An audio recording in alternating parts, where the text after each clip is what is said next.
सारे भाई है ना भाई मेरी राम राम। मैं Jagdeep Sharma step up sir YouTube channel पर आपका स्वागत करता हूँ। बड़ा इंटरेस्टिंग इंटरव्यू है भाई। मेरे ख्याल से हरियाणा तक बारने वाले लोग भी इस इंटरव्यू में देखना पसंद करेंगे। मज़ा होगा। जो लोग घर में बैठ कर बात करा करें वही बात आज हम खुलेआम करांगे इंटरव्यू पे। Topic RCM right concept marketing. बड़ा इंटरेस्टिंग इंटरव्यू है और बहुत सारे भाई इसे होंगे मेरे की डाल जो RCM वाला का नाम देखते बाजिया है। आज हमारे साथ हैं हरियाणा की बहुत बड़ी हस्ती श्री बलवान दीक्षित जी। नमस्कार सर। नमस्कार सर, कैसे हैं? बिल्कुल बढ़िया हूँ जगदीप, और I am heartily appreciate you कि आप जिस तरह से मतलब हर मुद्दे को एक बार बड़े ज़बरदस्त ढंग से बात करते हैं जी। आप बिल्कुल निसंकोच, और जिस तरीके का इतना मैंने आपको देखा नहीं था क्योंकि मैं बचपन से आपको जानता हूँ और आज जिस रूप में देखता हूँ तो मुझे हार्टली बहुत खुशी होती है। Thank you uncle ji, thank you. भाई देखो, मेरे पास सर तो बोला नहीं जाएगा क्योंकि हमारे अंकल जी मेरे पिता तुल्य हैं, हमारे पड़ोसी हैं। और भाई 6वीं से लेकर 8वीं तक अंकल जी की छत्र छाया में पढ़ा भी हूँ मैं। जितने गट्स अंकल जी से लिए हुए आज मेरे इस चैनल पे काम दे रहे हैं, तो अंकल जी का तो बहुत बड़ा शुक्रिया, धन्यवाद अंकल जी जो आपने मेरे को इतना कुछ सिखाया। नहीं, वो तो सिखाने को तो सभी को सिखाते हैं जी अंकल जी, लेकिन ये है कि फॉलो कितने करते हैं।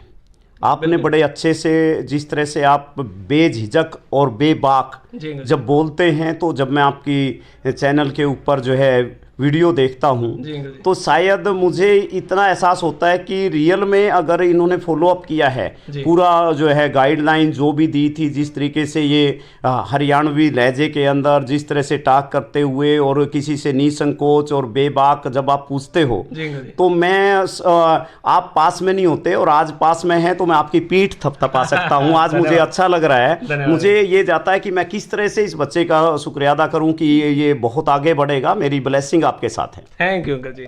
भाई सच में मेरे पिता तुल्य हैं और बहुत कुछ सीखने को अंकल जी से मिला। जब मैं मेरे काम में कहीं डिप्रेशन में जाऊं तो अंकल जी के पास जरूर आऊं, अंकल जी नूनू हो गया क्या करा, तो अंकल जी भाई बड़ा मोटिवेट करें। लेकिन आज क्योंकि इंटरव्यू है और बड़े कड़वे सवालों के साथ अंकल जी आपके पास आया हूं मैं, तो रेडी अंकल जी?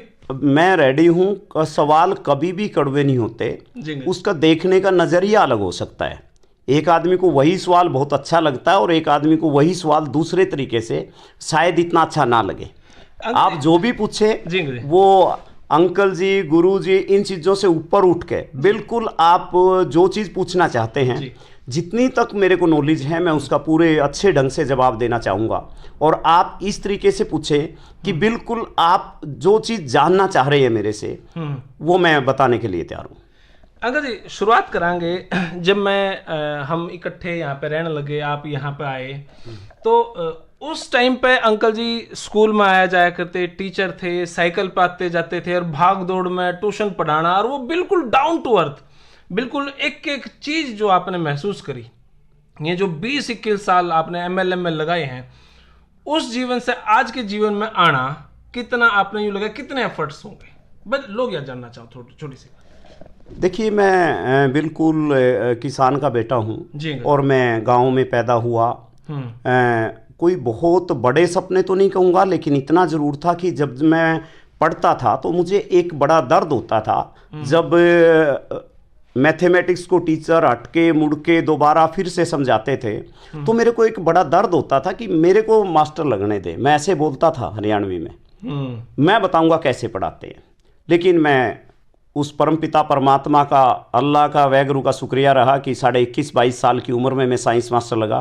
बड़े इत्मीनान के साथ मैंने पढ़ाना चालू किया। लेकिन मुझे जब पढ़ाते पढ़ाते मैंने बच्चों को 6वीं में चेक किया कि 800 लिखो, 2 0 इधर और 8 इधर, और इस तरह के बच्चे जब आए तो मुझे वो टीचर, वो गुरुजी जो बार बार पढ़ाते थे याद आए कि रियल में वो सच्चे थे और मैं झूठा था। कारण क्योंकि मुझे समझ आ जाता था शायद वो सभी बच्चों को पढ़ाना चाह रहे थे, तब जाके मुझे पता चला। और जहाँ तक बात है साइकिल की, मैं साइकिल भी मैं जो है मैंने एक जगह पे रहते हुए जहाँ मेरी पोस्टिंग थी 6-7 साइकिल बदले, हर साल बदलता था। साइकिल की चैन भी टूट जाया कर देंगे चला नहीं, बरान माटी साइकिल पे नहीं हुई क्योंकि मैं साइकिल नया चेंज कर लेता था टायर ट्यूब घसने से पहले। 100 रुपये में चेंज हो जाता था नया साइकिल, 100-150 रुपये दे के जो है ना मैं चेंज कर लेता था।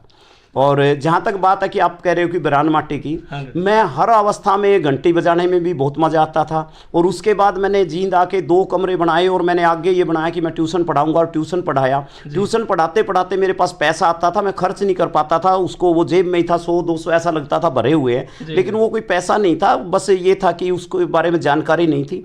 और जब मैं डायरेक्ट मार्केटिंग की तरफ, मेरी मित्रता के कारण मैं इसमें आया, तो तब भी मेरा इसमें कोई ज़्यादा फेथ लेवल या मैं इसको बहुत बड़ा करूंगा, जैसे धीरे धीरे सीखना चालू किया। और आज मैं आपको बता दूं कि मैं इससे 7 कारें ले चुका हूं। आज जो मैं घर बना रहा हूं वो 526 के स्क्वायर फीट में है, उसमें लगभग 14 रूम्स हैं, और वो एक रिमार्केबल होगा, तैयार अभी होने लग रहा है। तो इसमें और उसमें बड़ा अंतर ये है कि अगर आप कंटिन्यू किसी काम को करते हैं तो नो डाउट उसमें प्रोग्रेस मिलेगी। मैंने इसको कंटिन्यू किया ही नहीं, जिया है RCM को। जी, आप अंकल जी देखो, आप हमारे घर के लगते ही हैं, हमने बड़े वही लगे हैं भाई, हमारे बलवान अंकल जी वही है, कोई बदलाव नहीं है। लेकिन जब आपके शोज देखा, जो आपका एक ग्लैमर है, जब अंकल जी स्टेज पर चढ़े हैं और इतना हुटिंग, इतना क्राउड, लोग पैरों का हाथ लगा हुआ, वो फीलिंग कैसी है अंकल जी? ये मेरा नहीं है, ये इस इंडस्ट्री की देन है। इस इंडस्ट्री के अंदर अगर आप लोगों को कुछ देते रहते हैं तो उसके अवार्ड में आपको सम्मान, इज्जत, शोहरत, पैसा, वो हर चीज मिलती है, बल्कि वो मिलता है कई बार जिसकी आपने कल्पना नहीं की। ये इस इंडस्ट्री की खूबी है। आप अमिताभ बच्चन जी से भी 2 बार मिल चुके हैं, हम तो सोचने में भी मुश्किल है, आप 2 बार मिल गए। नहीं, अमिताभ बच्चन से मैं फर्स्ट टाइम मिला तो बम्बई गया, मेरे रिलेटिव थे वहाँ पे जी। जब मैंने बताया कि अमिताभ बच्चन से मिलेंगे जी, तो वो उन्होंने तालियां बजा के ऐसे कहा कि कमाल है, यहाँ तो एक एक महीना लोग खड़े हो गए जाते हैं बंगले के सामने जलसा के, और वो हाथ हिलाते हैं कभी कभी, मिल नहीं पाते, सिर्फ उसी के लिए आप कैसे मिलोगे। और जब मैं ये न्यूट्रीचार्ज पिलर अवार्ड लेके आया और दिखाया, फोटो दिखाई, तो वो हैरत में थे। ये भी इस इंडस्ट्री का हिस्सा है। इस इंडस्ट्री में आपको उन लोगों से मिलने का मौका मिलता है जिसको आपने ख्वाबों में भी नहीं सोचा, इमेजिनेशन में भी नहीं। और नो डाउट मैं 1 बार नहीं 2 बार मिला अमिताभ बच्चन से। और आपके लिए तो नॉर्मल होगा, लेकिन हमारे खाते तो बहुत बड़ी बात है भाई, सदी के जो महानायक हैं उनसे मुलाकात। नहीं, ये तो मेरे रोम में जब मैं हाथ मिलाया उन्होंने और मेरे को कहा कि मैंने कांग्रेचुलेसन दीक्षित जी, तो मैं हाथ छोड़ने को राजी नहीं था, उनका ऐसे पकड़े रहा मैं थोड़ी देर के लिए। कुछ फीलिंग थी मेरे अंदर कि वाह क्या कमाल की इंडस्ट्री है। कोर टीम के मेंबर हैं जी आप RCM के? जी, कोर टीम में हरियाणा में से मेरे ख्याल से 2-4 ही आदमी होंगे, एक आप उनमें से? नहीं, हरियाणा का तो आप ये कह लीजिए कि बड़ा इसके अंदर रुतबा है जो है हरियाणा में। दूसरे मेंबर तो मेरे ख्याल से तो आप ही लगे, मैंने हरियाणा में दूसरे नहीं, हरियाणा में हमारे कई साथी हैं कोर टीम के अंदर, जिसमें हमारे सुरेंद्र वस्त डायमंड हैं, वो कई साथी हरियाणा से हैं, और बेसिकली सारे जींद से हैं हरियाणा में भी। ये एक गर्व की बात है जींद के लिए। तो इस इंडस्ट्री को ये कह लीजिए कि एक वरदान जैसा है, जो भी अगर ठीक से समझ के इसको करता है तो जींद का माहौल इस तरह का है, जींद में उसको ये पूछने की जरूरत नहीं कि इसमें कामयाब होते हैं लोग। वो ये कह सकता है मेरा पड़ोसी कामयाब है, मेरे टीचर कामयाब हैं, मेरे ये स्टूडेंट कामयाब है, तो नो डाउट कामयाबी मिलती है। और इतनी कामयाबी की सरकारी नौकरी आपने भी छोड़ दी, हमारे साइड में श्री चंद्रत्री जी उन्होंने भी छोड़ दी, और सभी नौकरी छोड़कर बिजनेस में, मतलब यूं थोड़ा सा यूं नहीं लगा कि भाई कभी अनसक्सेस हो जाए और फिर नौकरी भी छोड़ दें, टेंशन बाजी? नहीं, ये एक बहुत बड़ा पर्सन है, ये मेरे लिए भी बहुत बड़ा था, क्योंकि जब नौकरी छोड़ने की बात हुई, नौकरी छोड़ने का सबसे बड़ी बात तो ये थी कि मैंने जब फर्स्ट कार ली तो उस कार का जब इनॉग्रेशन हुआ और उसमें महान, इस बिजनेस की महान शख्सियत BC छाबड़ा जी थे जी, ठीक है ना, सभी मेरी अप्लायंस थी। तो उसमें एक बात सोचिए कि मेरा बिजनेस अनायास डबल हो गया। मुझे एक बात समझ में आ गई, जो दिखता है वो बिकता है जी, रियल में। और जब मैंने धीरे धीरे ये स्टेप उठाया कि मैं नौकरी छोड़ने वाला हूं, तब तक लोगों को विश्वास नहीं था कि नौकरी छूट सकती है, क्योंकि मेरे रिलेटिव, मेरे दोस्त, कोई भी ये नहीं था कि नौकरी अलाउ नहीं कर रहे थे, और उनको विश्वास नहीं था। और जब मैंने नौकरी छोड़ी तो फिर मेरा बिजनेस डबल होगा, क्योंकि विश्वास आ गया। दुनिया वो करती है जो आप करते हैं, दुनिया वो नहीं करती जो आप कहते हैं। टेंशन तो होगी भाई, नौकरी छोड़ूं कदे फ्यूचर की में दिक्कत ना आ जावे है, थोड़ा सा टेंशन तो होगी। ये टेंशन इसलिए नहीं थी जी कि जब इस बिजनेस की कुछ सीडीज, कुछ कैसेट्स, कुछ सिस्टम को फॉलो किया, तो उसमें जिसने भी इतिहास रचा है, तो कभी नौकरी में आप इतना बड़ा काम नहीं कर सकते। बिजनेस ही है जो कर सकता है, और वो भी बिजनेस में भी आप फेल हो सकते हैं ट्रेडिशनल बिजनेस में, लेकिन नेटवर्क मार्केटिंग बिजनेस एक ऐसा बिजनेस है जिसमें you built the people and people built our business. लोगों का बिजनेस है, लोगों को आप मदद करें, लोगों का निर्माण करें, लोग आपके बिजनेस का निर्माण करेंगे। और ये मेरे लिए कोई नया टास्क नहीं था। मैं बच्चों को पढ़ाता था, वहाँ भी मैं बच्चों को पढ़ाता था, यहाँ बड़े और बच्चे सभी हैं जिनको सिखाया जा सकता है। मैं जहाँ तक समझूँ इस बिजनेस ने या MLM ने जी, कड़वे प्रश्नों की शुरुआत है अंकल जी, कि हर आदमी सोचा मैं बलवान दीक्षित बन जाऊं, मैं श्री चंद्रत्री बन जाऊं, मैं सुरेंद्र वत्स बन जाऊं, मैं यूं कर लूं, लेकिन उनके फ्लॉप हो जाओ मैं, इसका कारण क्या? हर आदमी सोचा। देखिए, एक अकेले सोचने से जी। कोई व्यक्ति बड़ा नहीं बन सकता। किसी कॉलेज में एडमिशन लेके कोई बड़ी डिग्री नहीं ले सकता। एडमिशन लेने से उसको पढ़ना पड़ेगा। कोई कारोबार शुरू करे, ट्रेडिशनल बिजनेस का करे, कोई भी करे, आप लायर बन जाए, आप वकालत की कितनी बड़ी डिग्री हो, आप भले उसमें टॉप में हो, अगर आप वकालत नहीं करेंगे तो पैसा नहीं आएगा। सेम इस इंडस्ट्री में भी है। जो लोग इस इंडस्ट्री में आते हैं, कई बार इमोशन, आपने अभी कई नाम लिए मेरे सामने, मेरे बहुत क्लोज रहे हैं, चाहे सुरेंद्र वत्स जी हैं, जो भी नाम आपने लिए हैं अभी मेरे सारे ही क्लोज रहे हैं, बहुत मित्रता भी है, बड़े हर्टली मेरे क्लोज हैं।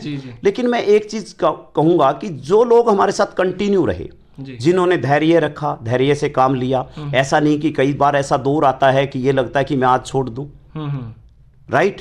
कई बार ये लगता है कि किस व्यक्ति ने मुझे क्या बोला है, लेकिन वो क्या बोल रहा है, लेकिन मुझे क्या करना है, उस परिस्थिति में मैं कैसा फील कर रहा हूं। और मुझे हंसी आती थी। मैं आपको एक बहुत इंटरेस्टिंग किस्सा सुनाऊंगा। एक व्यक्ति ने मुझे मना किया, लेकिन मैंने कहा, उसको कारण दिया, और मेरे मन में एक बात थी कि मैं आपको ज्वाइन नहीं कर पाया, लेकिन मैं उम्मीद करता हूं कि मेरा बेटा आपको ज्वाइन कराएगा। रियल में एक घटना घटी कि एक व्यक्ति ने ज्वाइन किया, उसी व्यक्ति ने जी। और जब ज्वाइनिंग होगी और ये बिजनेस उसको समझ में आ गया, तो वो उसने कहा कि एक व्यक्ति मेरे पास आया था, मैं उसका कार्ड निकाल के लेके आता हूँ।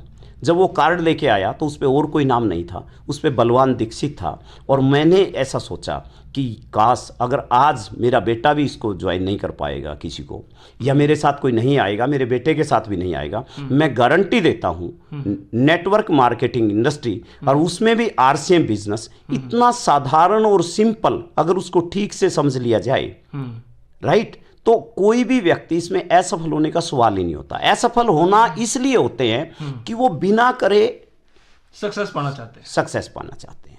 जितनी चप्पलें बलवान जी ने घिसाई हैं, श्रीचंद जी ने घिसाई हैं, मतलब लोग इतनी घिसाना नहीं चाहते, लेकिन वो ऊपरले मन से बनना चाहते हैं। नहीं, वो कई बार देख के आप देखिए, आप ट्रेन में चढ़ जाएं और दूसरे गेट से उतर जाएं, ट्रेन बम्बे जा रही है तो बम्बे थोड़ा जा पाएंगे। इस इंडस्ट्री में कामयाबी सभी को मिलती है। किसी को देरी से मिलती है, किसी को जल्दी मिलती है, किसी को और देरी से मिलती है, किसी को अपनी वजह से मिलती है, किसी को अपलाइन की वजह से मिलती है, किसी को डाउनलाइन की वजह से मिलती है। अब जो मैं ये शब्द बोल रहा हूँ आम आदमी की भाषा से परे है, क्योंकि उसको नहीं पता डाउनलाइन अपलाइन क्या होती है। एक आम आदमी को तो ये पता है कि इसने सामान लिया था और मैं ले लूँ, मैं अमीर बन जाऊँगा। लेकिन उसको अमीरी वाले जो काम है इंडस्ट्री के, वो करने पड़ेंगे। वो काम कौन से हैं? हाँ जी। बिल्कुल, भागदौड़। आप भागदौड़ देखिए, मेरे साथ अभी मैं एक विषय पे गया हुआ था, यंग मैन थे 3-4, जिनको यंग मैन कहूंगा कि अंडर 30 और अंडर 40। मेरे साथ शाम तक कहते हैं कि आप रेस्ट कर लो ने जी। मैंने कहा रेस्ट की अभी क्या दिक्कत है? कहता जी हम तो थक गए, और मुझे थकान आज भी नहीं है। आप मेरे से शाम तक बात करते रहें, बिल्कुल मुझे यही एक खूबी है कि इस इंडस्ट्री को लोग अपने तरीके से करना चाहते हैं। भाई, एक बिना गियर की गाड़ी है, एक 5 गियर की है, एक 6 गियर की है। आपको उसके गियर सिस्टम का पता होना चाहिए कि कौन सा गियर कहाँ पे लगेगा, तभी उसको ठीक से रन कर पाओगे। अगर आप बिना गियर लगाए पहले गियर में गाड़ी को कितने दिन चलेगी? जी, सही बात है। इस इंडस्ट्री को आप सीखिए। और मैंने पहली कैसेट संयोग से रॉबर्ट टी कायसाकी जी की सुनी थी, नेटवर्क मार्केटिंग में छुपे हुए 8 फायदे। उसमें पहला ये था कि इस इंडस्ट्री में जी आप पैसे के लिए मत आइए। अगर इस इंडस्ट्री में आप आना चाहते हैं तो आप सीखने के लिए आइए। ये इंडस्ट्री सीखने की है।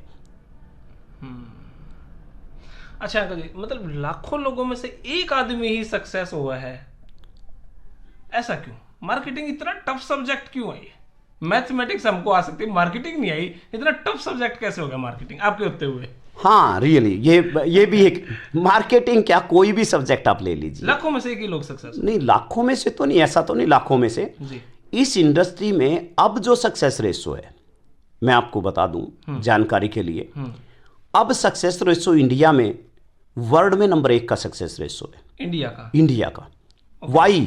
क्योंकि इसमें गाइडलाइन आ चुकी हैं, लॉ बन चुका है इंडिया के अंदर। इस इंडस्ट्री ने इंडिया को के लोगों को समझ में आ गया है कि इस इंडस्ट्री के बिना बेरोजगारी दूर करना, गरीबी दूर करना, कितनी ही लोग डिग्रियां ले लें, क्या आप समझते हैं कि डिग्री लेने से उसको बेरोजगारी दूर हो गई? क्या समझते हैं कि इस इंडस्ट्री में एक आदमी ने ज्वाइन कर लिया और उसको कामयाबी मिल जाएगी?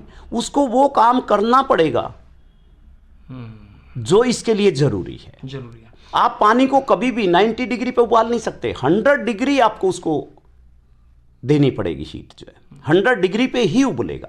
इस इंडस्ट्री में जो आपको सीखना है, जो आपको करना है, वो करना ही पड़ेगा। एक समय आया था जब यूं पता लगा भाई आरसीएम बंद होगी, फ्रॉडबाजी होगी, वो क्या कुछ मामला था? क्या आरसीएम आज भी 1540 रुपए में किट बांट रही है?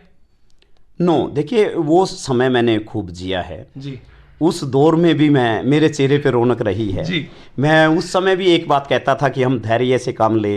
हम उस समय भी हमारे पास कारें थी। कुछ लोगों ने, हो सकता है, मैं ये नहीं कहता कि बदहाली दिखाई हो, कार बेचती हो, लेकिन मेरे फैमिली की ये टेबल पे बैठ के बात हुई कि हमें इस इंडस्ट्री में बंद होने का हो सकता है करोड़ों का नुकसान है जी, लेकिन लाखों घर से लगा के भी इस इंडस्ट्री की इज्जत को बचाएंगे। और उसमें हम सक्सेस हुए। राज्य सरकारों से गाइडलाइन आई, सेंटर से गाइडलाइन आई, और सब ने मिल के इतना काम किया, और उन्हीं लोगों ने किया जिनको इस पे विश्वास था। उस समय बहुत सारे लोग जो है वो नहीं रहे इस बिजनेस में, और जो रहे वो आज कोर टीम के मेंबर भी हैं, वो आज यूनिक एजुकेशन सिस्टम है हमारा। और आज तो इतना इजी है कि एक व्यक्ति, देखिए जब मैं पढ़ता था तो मुझे करो की स्पेलिंग भी पूछने के लिए या देखने के लिए या किसी से जानकारी लेनी पड़ती थी। आप कितना ही टिपिकल हो, आप अपना नेट खोलो और उस पे बोलो यूट्यूब पे, बड़ा इजी है। इसी तरह इस इंडस्ट्री में जो कोर टीम है उसका इतना बड़ा योगदान है कि वो एक पूरे का पूरे सिस्टम को, यूनिक एजुकेशन सिस्टम पे जाएं। आपको जो भी चीज़ चाहिए, 6 बेसिक चाहिए जो इस इंडस्ट्री का हिस्सा है, 8 कोर स्टेप चाहिए वो इसका हिस्सा है, 7 कार्डिनल रूल चाहिए, वो सारी चीज़ें अवेलेबल हैं पहले केवल सेमिनार में। और दूसरा मैं आपको एक चीज़ बता दूं कि अभी आप इंडस्ट्री, क्या कोरोना से लोग कितने डरते थे? बहुत ज़्यादा। और मैंने एक बार बोला था कि इंजेक्शन आएगा और कोरोना भाग जाएगा। एक मेरी वीडियो है उसके अंदर मैंने बोला था कि जब आएगा इंजेक्ट करेंगे, और आज इंजेक्शन आ चुका है। इस इंडस्ट्री के अंदर भी आज जो है, आज नहीं तो कल, कल नहीं तो परसों, हर किसी को इसकी ज़रूरत है। और फैमिली में से मैं ये कहूँगा, अगर आज भी कोई फैमिली इसको नहीं समझ पा रही है तो वो अनलकी है। समझना चाहिए इस इंडस्ट्री को, क्योंकि नए दौर में जो भी बदलाव आते हैं वो धीरे से समझ में नहीं आते। सभी लोगों ने एक साथ मोबाइल नहीं लिया, सभी लोगों ने एकदम से जींस नहीं डाली। आज भी कुछ ताऊ मिल जाएंगे जो धोती बांधते हैं। मैंने यूँ लगा है कि भाई अगर मान लो मैं आरसीएम ज्वाइन करूं, पर आज यूं लगा मैं बहुत ज्यादा लेट हो चुका हूं कि हर व्यक्ति आरसीएम से जुड़ चुका है, अब तो मैं लेट हूं, अब तो कोई फायदा नहीं है। जो शुरू में जुड़ गए वो फायदा कमा गए। ये बात देखने में और करने में दोनों में डिफर है। कैसे डिफर है कि जब हमारे पिताजी पैदा हुए वो मजे ले गए, उनके पास आप सोचिए साइकिल भी नहीं था। साइकिल भी मेरे को उन्होंने दिलवाया, वो भी 6ठी क्लास के अंदर। आज तो वो चीज़ है हमारे पास, इस इंडस्ट्री की मैंने बताया यूनिक एजुकेशन सिस्टम है हमारे पास, सारे के सारे प्रोडक्ट हैं, हम यूज करके 500 से ज़्यादा प्रोडक्ट हैं। इंफ्रास्ट्रक्चर आरसीएम बिजनेस का इतना बड़ा हो चुका है कि आज कोई भी कंपनी सोच भी नहीं सकती आरसीएम के कंपैरिजन में आने के लिए। उसको बहुत वर्षों लगेंगे। आरसीएम का आप अगर ले रहे हैं किट से, आप ले रहे हैं उससे, वो एक टाइम था जब केवल आरसीएम ने कपड़े से शुरू किया। और वो भी मैं माननीय टीसी छाबड़ा जी की हिम्मत मानता हूं कि वर्ल्ड में कोई ऐसी इंडस्ट्री नहीं जो कपड़े से शुरू हुई हो। केवल आरसीएम ही ऐसी इंडस्ट्री है जो कपड़े को लेके डायरेक्ट मार्केटिंग के अंदर आई। मैंने यूँ लगा है जी, जैसे आप कोई भी प्रोडक्ट सेल कर रहे हैं, ये मोबाइल है मान लीजिए, आप इस मोबाइल को बेच रहे हैं, इस शर्ट को आप अक्सर कहते हैं भाई अगर जगदीप तू इस शर्ट न पहने तो पैसा कमाओ तो के टोटा पहननी चाहिए। यस। मैंने यूं लगा किसी फैक्ट्री के आप फ्री के एजेंट है, वो फैक्ट्री आपको 100 रुपए की चीज 200 रुपए में दे रही है और आप 200 रुपए मार्केट में बेच रहे हो और वो 200 रुपए ही कंपनी आपको दे रही है। फ्री के एजेंट लग रहे हो मेरे को। नहीं, आप बिल्कुल, आपका सोचना गलत नहीं हो सकता, क्योंकि जिस चीज़ को आपने, एक मिठाई है आपने कभी वो खाई नहीं, आप उसके अंदाजे लगा सकते हो। हम अक्सर एक बात कहते हैं कि एक लंगड़ाता हुआ आदमी आ रहा था, दो डॉक्टर जैसे हम दोनों बैठे हुए थे जी। पहले ने कहा कि ये जो व्यक्ति आ रहा है ना ये जन्म से लंगड़ा है। दूसरे डॉक्टर का इमेजिन था नहीं, बाद में टांग टूटी है। पास में आने के बाद उसने पूछा भाई आप जन्म से लंगड़े हो? पहले डॉक्टर ने पूछा, उसने कहा नहीं। दूसरे ने लगा कि मेरी बात सही है, उसने पूछा बाद में टांग टूटी है? बोले नहीं। बोले फिर लंगड़ा क्यों रहे हो आप? बोला मेरी चप्पल टूट रही है, लंगड़ा इसलिए रहा। रियल में मतलब जो इंडस्ट्री है जी। उसको बिना जाने आप एक अंदाजा लगाना कि ऐसे होंगे। ठीक है, मैं आपके अंकल जी हूं और मैं, आप मेरे से रहे, साथ में रहे हो, आप जान सकते हो कि आपने कहा कि आपने मेहनत की है, लेकिन कई लोगों को तो ऐसा लगता है कि फरी का कर रहे हैं आप। फ्री का तो यूं लगा अंकल जी, क्योंकि हमारा लगते मकान लगातार ये 3-4 मकान सारे के सारे आरसीएम के टॉप है। कोई सेटिंग करके गया ऊपर कंपनी वालों से? हाँ, सारे के सारे टॉप। देखिए लगातार मकान। हाँ, ये प्रयोग था या संयोग था? ये प्रयोग और संयोग की बात है, जो मेरी भाषा में मैं आपको बता दूं, क्योंकि कई बार ये कहते हैं कि आप क्या बोलते हो वो नहीं लगता जी। ये कामयाबी के लिए जब कोई आदमी शिखर पे जाता है, पहाड़ी की चोटी पे चढ़ता है, किसी भी व्यक्ति को बीच की बाधाएं नजर नहीं आती, उसको शिखर पे चढ़ा हुआ आदमी नजर आता है। क्या वो सेटिंग करता है पहाड़ के साथ चढ़ते हुए कि पहाड़ पे चढ़ रहा हूं मैं और पहाड़ मुझे तू ऐसा कर, मेरे स्टेप को ऊपर उठा और मुझे चोटी पे पहुंचा दे? बीच में बाधाएं हर व्यक्ति को आती हैं कामयाबी पे जाने के बाद, लेकिन जितनी बाधाएं और जितना संघर्ष और जितना वो रहेगा, जैसे आपने अभी पूछा था कि आरसीएम बंद हुआ, वो हमारे लिए एक संघर्ष था, लेकिन उस संघर्ष में जितना हमने ज्यादा से ज्यादा कोशिश की उसका आनंद हम ले रहे हैं आज। और हम शिखर चोटी पे इसीलिए हैं, कोर बॉडी में सीनियर मेंबर इसीलिए हैं कि हम संघर्ष में भी पीछे नहीं थे, तो कामयाबी तो हमारे पीछे आएगी। अंतिम प्रश्न की तरफ जा रहे हैं अंकल जी। अक्सर मुझे ऐसा लगा है या मार्केट में माहौल जो है कि भाई बलवान जी आऊंगे अड़े अपना घर बैठ जियो नहीं आरसीएम का जिक्र करेंगे, बोलियो ना लुक जियो। इस बात में आपने क्या लगा भाई हाँ आरसीएम का खौफ है, आरसीएम से लोग जुड़ना नहीं चाहते? ठीक है, बिल्कुल आपने सही कहा जी। मुझे एक बात बताइए, आईएएस के लिए कितने लोग तैयारी करने जाते हैं? लाखों लोग जाते हैं, लेकिन सक्सेस रेशो क्या है? 1% से भी कम है। और उनमें इंटेलिजेंट भी हों तो वो क्या कर लेंगे, जितनी पोस्ट होंगे उतने होंगे जी। यहाँ उस सब चीज़ों से ज़्यादा कामयाबी है, बेशर्त है कि वो इसके सिस्टम को फॉलो करे। मुझे आप एक बताइए, आप जानते हैं तोड़ की बात है, आप मेरे को एक चीज़ बताइए, जो आपका गोहाना रोड कौन सा है, जींद से गोहाना रोड कौन सा जाता है? ये बिल्कुल सीधा जाता है। आपने कभी एक बात सोची है ध्यान से कि रोड पे चलने वाला व्यक्ति गोहाना जाता है, रोड कभी गोहाना नहीं जाता। आरसीएम ज्वाइन करने वाला कामयाबी नहीं होता, आरसीएम में ज्वाइन करके सिस्टम को फॉलो करके सही ढंग से कामयाबी के शिखर की चोटी पे, अगर पहले कुछ व्यक्तियों में, जींद से इतने व्यक्ति हैं जी, ठीक है, आपने सभी के नाम ले चुके हैं, आप मेरे को रिपीट करने की जरूरत नहीं, टॉप लेवल तक जो है जींद के व्यक्ति हैं। और इस इंडस्ट्री को एक सूत्र में बांधने वाले मिस्टर सुरेंद्र वत्स खुद डायमंड हैं, जिन्होंने पूरी इंडस्ट्री को, पूरे वर्ल्ड के लोगों को एक सूत्र में बांध के रख दिया। तो उनका लगातार प्रयास है, उनका कंटिन्यूटी देखिए, उनका तरीका देखिए। वो शुरू से एक बात कहते थे, कंटिन्यू टू वर्क। मैंने एक बुक पढ़ी, दुनिया का महानतम सेल्समैन, और उसके ऊपर एक लाइन लिखी हुई थी। वो लाइन क्या थी कि मैं तब तक जुटा रहूंगा जब तक कामयाब नहीं होता, पूर्ण विराम। अगर आप इसमें लग जाते हैं तो पीछे मुड़ के मत देखिए। पहाड़ की चोटी पे चढ़ता हुआ व्यक्ति अगर नीचे देखने लग जाए तो वो कभी पहाड़ की चोटी पे नहीं चढ़ पाएगा।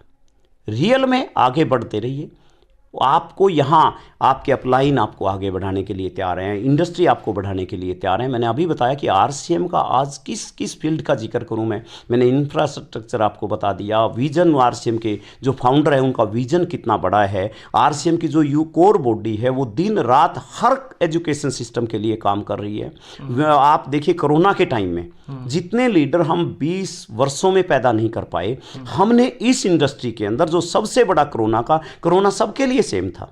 कोरोना कोई मेरे और आपके लिए अलग नहीं था, हरियाणा और पंजाब के लिए अलग नहीं था, राइट। लेकिन इस कोरोना के दौर में हमने जूम ऐप के माध्यम से, सेमिनारों के माध्यम से इतनी लीडरशिप, हमारा अगर आप शेड्यूल देखेंगे तो इतना टाइट और इस तरह का शेड्यूल है, आप इमेजिन नहीं कर सकते कि कई बार मेरे रिलेटिव बैठे रहते हैं साइड में और मैं उनको सेमिनार ही दिखा के विदा करता हूं, क्योंकि अगला नेक्स्ट प्रोग्राम फिर होता है। और रात भी ऐसा हुआ कि 8 बजे एक बहुत बढ़िया गुड डॉट का मीटिंग थी, जूम मीटिंग, उसमें मेरे रिलेटिव आए और वो जैसे ही ख़त्म हुआ तो केवल हाथ मिला के चले गए। इतनी देर में वहीं बैठ के पास साइड में बिठा के मैंने उनकी आओ भगत करवाई।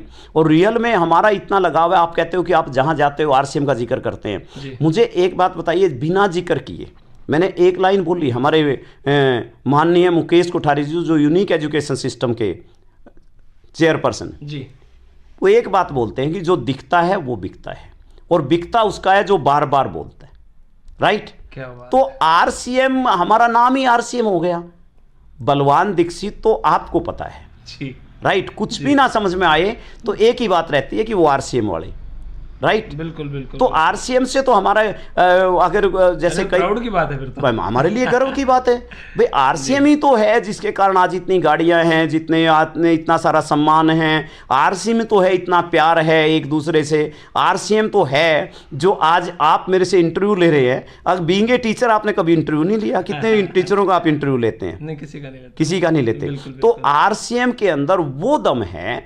मैं ये नहीं कहता कि टीचिंग खराब थी, मैं ये नहीं कहता कि बिजनेस दूसरे खराब हैं, लेकिन मैं ये कहता हूं उसमें आप लिमिट में रह के काम कर सकते हैं। जो पैसा आपने लगाया उसके हिसाब से काम कर सकते हैं, जो स्पेस आपके पास है उसके हिसाब से काम कर सकते हैं, जो सर्कल आपके पास है उसके हिसाब से आप काम कर सकते हैं। लेकिन इस इंडस्ट्री में आप दूसरों का सर्कल, दूसरों के साथ बात, दूसरों का काम करना कितना आनंददायक होता है। और जब आप देखिए आपके स्टेट से बाहर आपको फूल मालाओं से आपका सम्मान किया जाए, आपके ऊपर फूल बरसाए जा रहे हों, तो मेरे पहले मेहनत, उससे पहले की मेहनत, पहाड़ पे चोटी की बात है कि जब तलैटी में होता है आदमी तो उसको खोप होता है कि कहीं, और कईयों को तो कई बार में सफलता मिलती है। और इस इंडस्ट्री में भी कई बार लुढ़क के कई बार, और इस इंडस्ट्री में सबसे बड़ी उसको सफलता मिलती है जिसके हौसले बुलंद रहते हैं, जो परिस्थितियों से नहीं घबराता, उससे ऊपर उठ के बात करता है। उसका कितना बिजनेस चल रहा है इससे कोई मतलब नहीं, लेकिन वो क्या बोल रहा है इससे बहुत बड़ा मतलब है।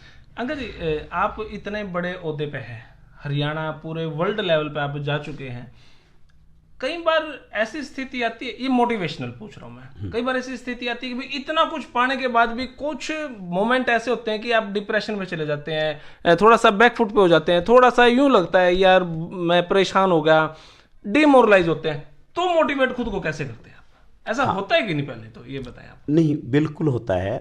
बहुत सारी स्टोरीज है, हम जैसे बुक्स पढ़ते हैं, बुक्स हमें मोटिवेट करती हैं, और कई लोगों की जो जीवनी है उसमें कभी भी कामयाबी जो है, सतीश पंडित जी ने कहा कि दर्द की कोख से जन्म लेती है, और रियली दर्द सह के ही आप बड़ा काम कर सकते हो।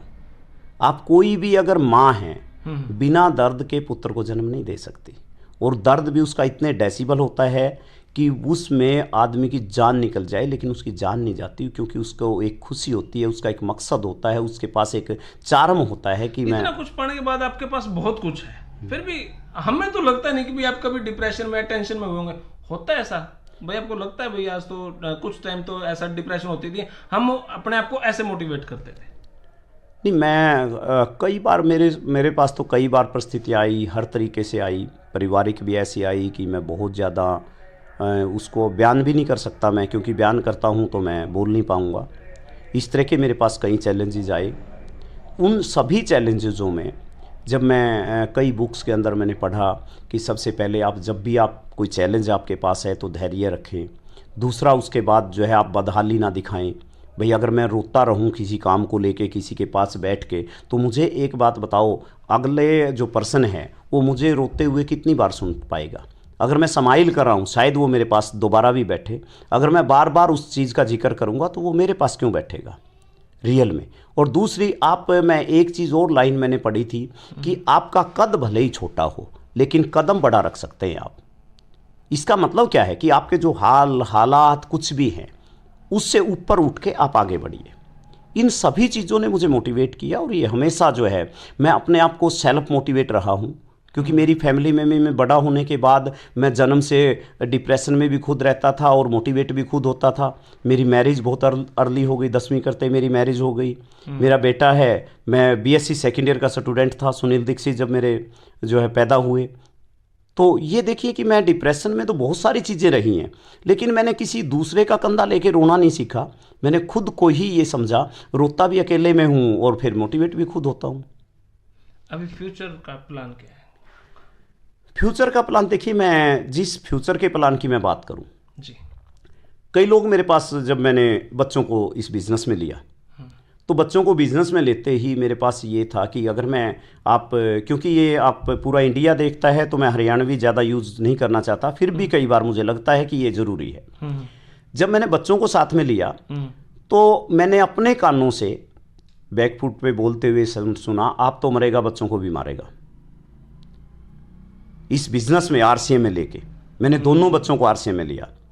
तो मैं आज गर्व से कह सकता हूँ कि बहुत जल्दी आप देखेंगे कि एक पिता और 2 पुत्र इस कोर टीम के मेंबर होंगे कुछ समय के बाद, जो हमारे लिए गर्व की बात होगी। जितने भी अचीवमेंट हुए हैं, अभी हमारा एक बैंकॉक का टूर था, बहुत सारे टूर, उसमें जितने भी थे 200 सवा 200 जितने भी लोग हैं, उसमें से एक फैमिली जो मैं आपके सामने बात कर पा रहा हूँ, गर्व से कह सकता हूँ कि इस टूर में हमारी पूरी फैमिली, दोनों बेटों का वो टूर क्लियर है और मेरा क्लियर है।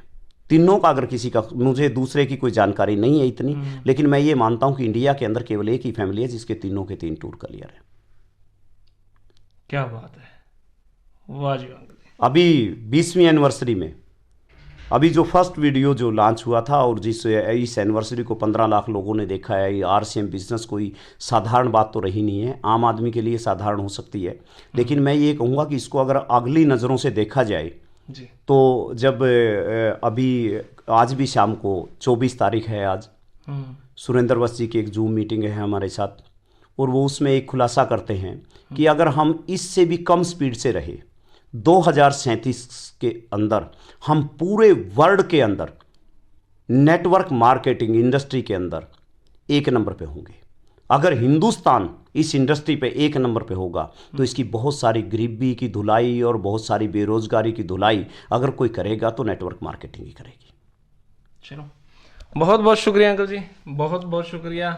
और आम जनता को कोई मैसेज अगर आप देना चाहें? देखिए, आम जनता को ये मैसेज, उस जनता को जो कई बार नौकरी को लेके टेंशन में रहती। देखिए, मेरे पास, मैं अब भी सोशल हूँ, कई बार मैं देखता हूँ कि बहुत सारे लोगों से पूछता हूँ कि मेरा इंटरव्यू 10 साल पहले हुआ था, मेरी लिस्ट आएगी। तो जब 10 साल का मैं उनसे ब्यौरा मांगता हूँ कि आपने क्या किया, तो वो कहते हैं मैंने 10 साल में लिस्ट की वेट की। और एक चीज़ सोचिए, उस लिस्ट में आपका नाम आएगा या नहीं आएगा ये भी गारंटी नहीं है। बिल्कुल सर। अगर आपका नाम नहीं आया तो अगले 10 साल में आप क्या करेंगे और पिछले में आपने क्या किया। अगर वो 10 साल किसी एक अच्छे व्यक्ति के संपर्क में आके इस इंडस्ट्री को जी लेते तो उसकी पीढ़ियों, आने वाली जो पीढ़ियां हैं, जो उसका परिवार है, उसको कभी लिस्टों की वेट नहीं करनी पड़ती, वो दूसरों को काम देने वाले बन जाते। इस इंडस्ट्री के अंदर आप अकेले कामयाब नहीं होते जब तक आप बहुत सारे लोगों को कामयाब नहीं करते। आपका टारगेट होना चाहिए ज़्यादा से ज़्यादा लोगों को कामयाब करने का।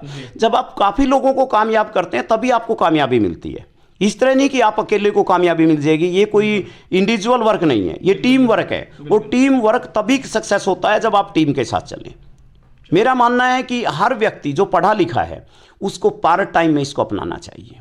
आप एक छोटी सी जॉब करके, मेरे को बहुत सारे लोग मिलते हैं कि जब मैं उनको पूछता हूं बड़े खुश होकर बताते हैं कि मैं प्राइवेट जॉब मिल गई, मुझे डीसी रेट पे लगाया गया है। जब मैं उसकी थोड़ा सा अंदर की तरफ जाता हूं तो उसकी आंखों से आंसू तो बाहर नहीं आते, लेकिन अंदर के आंसू मुझे दिखाई देते हैं कि इसको दर्द है। दर्द किस बात का है? ना उसमें वो उस तरह का स्टैंडर्ड बना पाता, ना बच्चे को पढ़ा पाता, ना माँ बाप की वो कहीं इलाज करा पाता, और वो उसी में लगा रहता है 10 20 5 20-25 कमाने के चक्कर में। हम एक कहते हैं कि लोग 20-30 हज़ार रुपए कमाने के चक्कर में लाखों की सोच नहीं पाते, और ये इंडस्ट्री सोच देती है। और हम तो एक कहते हैं, सोच बदलने से ही सितारे बदलते हैं, नज़र बदलने से नज़ारे बदलते हैं। और आप देख ही रहे हैं कि किस तरह के नज़ारे आपके अंकल लेते हैं। आपसे कोई छुपा नहीं है, पूरी फैमिली जो है। तो I am so happy, so lucky कि मैं इस इंडस्ट्री में हूँ। मैं उस शुक्रिया अदा करता हूँ परमपिता परमात्मा का कि मुझे ऐसे दोस्त इस इंडस्ट्री में मिले, और मुझे एक ऐसी यूनिक कहूँगा आरसीएम बिजनेस मिला। यूनिक क्यों कहूँगा? कई बार किसी इंडस्ट्री को साधारण आदमी शुरू नहीं कर पाता। इसमें तो आप 1 रुपए के शैम्पू का पाउच लो, वो भी आपको 0.5 ml औरों से ज़्यादा, और एक उसका भी बिल मिले और उसमें से भी आपको कुछ मिले, तो कितनी बड़ी बात है। नमक आप ले, नमक हर व्यक्ति के घर में यूज होता है, और ये चलती क्यों है? CAR, कंज्यूमेबल प्रोडक्ट हैं, अफोर्डेबल हैं, रेप्यूटेबल हैं। कितनी बड़ी इंडस्ट्री, इसको नज़दीकता से देखो तो। कई बार हम किसी आदमी के बारे में धारणाएं बना लेते हैं कि ये बड़ा बुरा आदमी है, इस गांव के लोग बड़े बुरे हैं, इस गांव का पानी खराब है, इस गांव की मिट्टी खराब है। लेकिन एक गांव में कभी सारे खराब नहीं होते, कहीं का पानी पूरा खराब नहीं होता। आप उसको नज़दीकता से देखोगे, आपको कई चीज़ें आप कभी लाइक नहीं की हो। मैं जानता हूं कि जब मैं बचपन में था, कई साग सब्जियां नहीं खाता था मैं, तब नहीं था, लेकिन जब उसको खा के देखा तो मज़ा तो खाने के बाद पता चलता है। इस इंडस्ट्री को कोई जी के देखे, फिर पता चलेगा कि जीवन क्या चीज़ है। नहीं तो वो टांग टूटी दिखेगी। नहीं, रियली हाँ, वो सही बात है। और मैं तो ये कहूँगा कि हर व्यक्ति को ये कहूँगा कि इस इंडस्ट्री को कम से कम किसी व्यक्ति के पास, जैसे आज आप मेरे पास बैठे हैं, देखिए कई बार मुझे लगता था कि आपकी, जैसे मैं बचपन में भी शायद मैंने कई बार भाई कहा होगा, आपको डांट दिया होगा, तो मुझे तो ये लगता है, मैं आपको लास्ट में एक बात कहता हूँ, जितना मेरा सोशली अनुभव है, मैं एक शराबी व्यक्ति से बड़े प्यार से पूछता हूँ कि आपने शराब पीना कैसे सीखा? वो बताता है दोस्त ने पिला दी, शादी में पी ली, उसने 2 घूंट दे दी, ज़बरदस्ती कर ली। और भी जितनी बुराइयां हैं, हम देखते हैं कोई भी आदमी बुरे से बुरा चोरी करना जाए, डाका डालने जाए, किसी दुश्मन को बता के जाएगा कि मैं उसको गोली मारूंगा या डाका डालूंगा? ऐसा नहीं होता। वो अपने नज़दीकी से बताता है कि चलो डाका डालेंगे। बुराई में हम ज़बरदस्ती भी साथ देते हैं, बुराई हम दूसरे को ज़बरदस्ती देते हैं। मुझे तो ये कहना है सब लोगों से जो इस इंडस्ट्री का हिस्सा है, अपने नज़दीकियों को एक बार ज़बरदस्ती करके भी आप इस इंडस्ट्री को समझा पाए तो आपकी सक्सेस के बहुत बड़े मायने हो सकते हैं। क्योंकि बुराई जब ज़बरदस्ती दी जा सकती है, तो सच्चाई और अच्छाई और ईमानदारी के बिजनेस को हम ज़बरदस्ती क्यों नहीं कर सकते? अगर हम सही तरीके से पूरा ठोक के कहते हैं जिसको, अगर अच्छे से बताएं कि आरसीएम बिजनेस में आपका जाने को कुछ नहीं है, आने को सब कुछ है, तो इस तरीके से हम बताएं और सिंपल वे में बताएं, उसको एक दिन में सारी पीएचडी ना कराएं इस इंडस्ट्री की, केवल उसको नमक से भी शुरू करें कि नमक लेने में आपको 5 रुपए का फ़ायदा होता है। यहाँ तो 1 रुपए के लिए लोग रेडी बदल लेते हैं, राइट? 1 रुपए के लिए साड़ी छोड़ के आ जाते हैं 100 रुपए के चक्कर में, राइट? तो हमें कुछ न कुछ जो इस इंडस्ट्री के लोग हैं उनको किसी भी माध्यम से लोगों को जगाना होगा, हर व्यक्ति तक इसको पहुंचाना होगा। और इससे बड़ी बात, इसमें जो प्रोडक्ट हैं हेल्थ कॉन्शियस हैं, हेल्थ कॉन्शियस प्रोडक्ट है, इस पे भी मैं कोरोना को मात दे दिया हमारे प्रोडक्टों ने। एक आखिरी प्रश्न, आखिरी एंडिंग करें सर, कितने कितने पैसे आपने इस बिजनेस से कमा लिए होंगे आज तक, ये 21-22 साल जो है? हाँ, टोटल देखिए, टोटल की मैं बात करूं जी, मुझे एक समय था जब मैं 38,111 का चेक आया और मैं यहाँ का टॉप अचीवर, मुझे लगा कि मैंने पता नहीं कितना बड़ा काम कर दिया जी। अब मैं ये देखता हूँ कि जितना पैसा मैं लेता गवर्नमेंट से, आज भी लेता, मेरे साथ के कई बीओ हैं, वो जीएसटी के रूप में दे रहा हूँ। ये मेरे लिए गर्व की बात है, पैसा कमाना। दूसरी बात, मैं जब पैदा हुआ मेरे पिताजी करोड़पति नहीं थे, मेरे बच्चे पैदा हुए मैं भी करोड़पति नहीं था, लेकिन इस इंडस्ट्री की वजह से मेरे घर में जब पोते ने जन्म लिया मैं कई बार करोड़पति बन चुका था। और एक ऐसी नींव है, जो भी बच्चा यहाँ जन्म लेगा ऑलरेडी करोड़पति होगा। डिप्लोमेटिक जवाब। टोटल अमाउंट सर 22 साल की जो कमाई है टोटल, आपने घर बनाने से लेकर जहां तक खर्चा सारा एस्टीमेट। नहीं देखिए, ये पर्सन आप मेरे से, मैं बिल्कुल आपको सही, अगर आप दोबारा से मेरे से मिलेंगे मैं आपको पूरी स्टेटमेंट से ही कैलकुलेट करूंगा। मैंने पैसा कैलकुलेट करना 100 करोड़ नहीं, इतना बड़ा नहीं है पैसा, 100 करोड़ नहीं है, लेकिन करोड़ों में जरूर है। क्यों? चलो thank you uncle ji, thank you. नहीं, मुझे बहुत अच्छा लगा। और जगदीप जी, मैं ये कहूँगा कि कहीं भी आप इस तरह के कभी भी आपको मौका मिले जी। बहुत सारी मेरे पास चीज़ें रहती है, सोशली भी रहती हैं, पॉलिटिकल भी रहती हैं। मैं चलते चलते सभी चीज़ों को निहारता ज़रूर हूँ बचपन से ही। मैं आपको कभी भी मौका मिला कहीं किसी विषय पे, एक दो विषय पे और कभी मिलना चाहूँगा। और हम ये जोड़ी जो है, मैं ये तो नहीं कहता कि किसको क्या लगेगा, लेकिन एक बात कहूँगा, जो भी गौर से देखे इस वीडियो को, इस तरह लाइट ना ले इन शब्दों को, क्योंकि जिस तरह से हम हमारे घर में माँ बाप होते हैं, उनका अनुभव होता है, वो अनुभव शेयर करते रहते हैं, लेकिन वो हमारे कई बार कानों के अंदर नहीं जाता, दूसरे कान से निकल जाता है। एक बार सोचिए कि एक व्यक्ति टीचिंग को छोड़ के और आज मतलब अगर अपने बच्चों को भी इसमें लगा रहा है और एक भविष्य देख रहा है बच्चों का, तो सबके बच्चों का भविष्य बन सकता है। हम किसी और के पास ना जाएं, ये चाबी हमारे हाथ में है, कामयाबी हमारे हाथ में है। इसको कोई, आपको कोई और कामयाब नहीं कर सकता, आप ही अपने आप को कामयाब कर सकते हैं। बहुत बहुत शुक्रिया, थैंक यू।